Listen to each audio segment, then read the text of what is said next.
Kurt was there, and we put a lot of pressure on Kurt in the preseason. It was really hard on him. Tough, competitive. There's one reason that I'm standing up on this stage today. That's because of my Lord up above. At fullback is Warner. Throws it again. He's got Isaac Cruz up.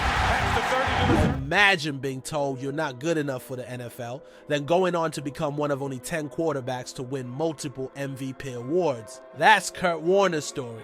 But where does he rank among those other MVPs? Today, we're going to look at Warner's career from every angle and see how he measures up to the legends of the game. Kurt Warner's path to NFL stardom was anything but typical. After going undrafted in 1994, he found himself stocking shelves at a grocery store just trying to make ends meet. But Warner didn't give up on his football dreams. He spent 3 seasons in the Arena Football League with the Iowa Barnstormers, honing his skills and waiting for his shot at the big time. Warner's journey from working in a grocery store to NFL MVP is the kind of story you'd expect to see in a movie, not real life. But here's the thing, Warner didn't just make it to the NFL, he dominated. We're talking 2 MVP awards and multiple Super Bowl appearances. So the question is, how does a guy who was bagging groceries end up in the same conversation as quarterbacks who were groomed for NFL success from day one? That's what we're gonna find out. So Warner made it to the NFL and won some big games. But here's the real question. Do his numbers actually back up the hype? When we break down Warner's stats, we find something unexpected. It turns out his shorter career might actually prove just how good he really was. Let's dive into the numbers game. Kurt Warner's career statistics are impressive, with 32,344 passing yards, 208 touchdown passes, and a passer rating of 93.7. But what really stands out is his accuracy. Warner completed 65.5% of his passes, which is remarkable for his era. Now, you might be thinking, sure, he was accurate, but how does that stack up against the all-time greats? Well, here's where it gets interesting. Despite playing fewer seasons than many Hall of Fame quarterbacks, Warner's numbers hold their own against some of the biggest names in NFL history. Take his performance in big games, for example. In Super Bowl 34, Warner threw for 414 yards and 2 touchdowns. That's not just good, it was a Super Bowl record at a time. He didn't just show up for the big dance, he set the standard.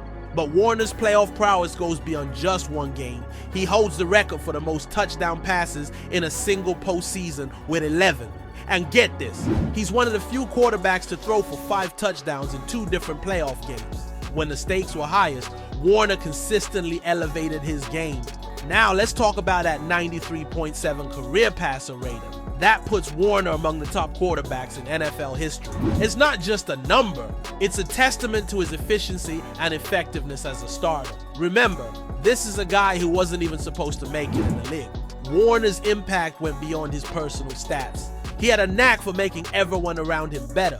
Warner's impact on his teammates was clear, but nobody could have predicted what came next. The 1999 season wasn't just a breakout year for Warner, it was the birth of an offensive juggernaut. What made the Rams' attack so unstoppable that it earned the nickname the greatest show on turf? Let's take a closer look at Warner's breakout season in 1999. He threw for 4,353 yards, completed 65.1% of his passes, and recorded 41 touchdown passes. These numbers weren't just good, they're MVP numbers, and that's exactly what Warner became, taking home the NFL's most valuable player award. But Warner's success wasn't just about personal accolades. He was the engine behind an offense that would revolutionize the NFL. The Rams' high-scoring, fast-paced style of play earned them the nickname, the greatest show on turf. This wasn't your typical NFL offense. It was a spectacle, a high-flying circus act that left defenses dizzy and fans in awe. How good was this offense? Well, in 1999, the Rams became the first team in NFL history to score over 500 points in 3 consecutive seasons. That's not just breaking records. That's setting a whole new standard for what an NFL offense could achieve. Warner's quick decision-making and accuracy were perfect for this system. His offensive coordinator, Mike Martz, designed plays that allowed Warner to get the ball out fast and hit his receivers in stride. It was a match made in football heaven. But it wasn't just about the system. Warner's leadership was crucial to the team's success. He had this ability to challenge and inspire his teammates, pushing them to be better. This leadership was on full display during the Rams playoff run in 1999. In the NFC Championship game, Warner showed remarkable composure, leading the team to a comeback victory. It was moments like these that showed Warner wasn't just a system quarterback, he was a true field general. Even when injuries started to take their toll in later seasons, Warner's performance remained elite. In 2001, he threw for 36 touchdowns and over 4,800 yards. The greatest show on turf kept rolling, and Warner was still the ringmaster. When we compare the Rams' offensive output during Warner's peak to other historically great offenses, it's clear they were in a league of their own. They didn't just lead the league in scoring, they redefined what was possible on a football field. The combination of Warner's talent, Martz's innovative play calling, and a roster full of skilled players created a perfect storm that defenses simply couldn't handle. Warner's ability to read defenses and make split-second decisions was at the heart of this offensive revolution.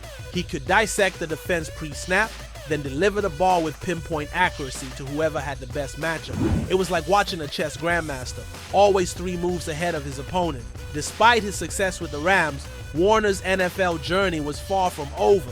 In fact, his most impressive feat was yet to come. What does it take for a quarterback to lead not one, but 2 different franchises to the Super Bowl? Warner's time with the Rams came to an end, and his career hit a rough patch. He signed with the New York Giants, but things didn't go as planned. Warner started the season, but after a 5-4 record, he found himself on the bench, replaced by rookie Eli Manning. It seemed like the fairy tale was over, but Warner wasn't done. In 2005, he joined the Arizona Cardinals, a team known more for losing than winning. The Cardinals had only won 1 playoff game in 60 years. It was a far cry from the high-flying Rams offense Warner once led. This is where Warner's true greatness shined. He didn't just adapt to a new team, he transformed it. The Cardinals went from perennial losers to contenders. It was like watching history repeat itself. Just as he did with the Rams, Warner elevated everyone around him.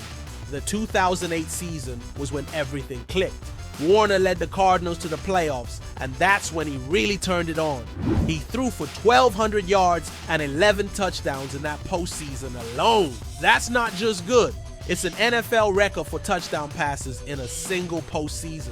Warner's performance in the 2008 playoffs was a masterclass in quarterback play. He showed that even at 37, he could outplay younger, more athletic quarterbacks. His ability to read defenses and make quick decisions was as sharp as ever. The Cardinals' playoff run culminated in a Super Bowl appearance. Even though they lost to the Steelers, Warner's performance was stellar. He threw for 377 yards and 3 touchdowns. It was the kind of game that reminded everyone why he was considered one of the best. What makes Warner's comeback so special is how rare it is. Plenty of quarterbacks have good seasons late in their careers, but to lead 2 different franchises to the Super Bowl, that's nearly unheard of. It speaks to Warner's adaptability, his leadership, and his sheer skill as a quarterback. Warner's impact on the Cardinals went beyond just wins and losses. He changed the culture of the organization. Before Warner, the Cardinals were seen as a joke. After Warner, they were respected. He brought a winning mentality to a franchise that had forgotten what winning felt like. The 2008 season wasn't a fluke either. Warner continued to play at a high level in 2009, showing that his resurgence was no accident. He was proving that great quarterbacks don't just succeed in one system or with one team. They can adapt and excel anywhere. Warner's ability to perform under pressure was legendary. In high-stakes games when others might crumble, Warner seemed to get better. His poise and composure in these moments set him apart from many of his peers. Kurt Warner's legacy in the NFL is truly unique. His journey from working in a grocery store to Hall of Fame quarterback is a testament to his perseverance and talent.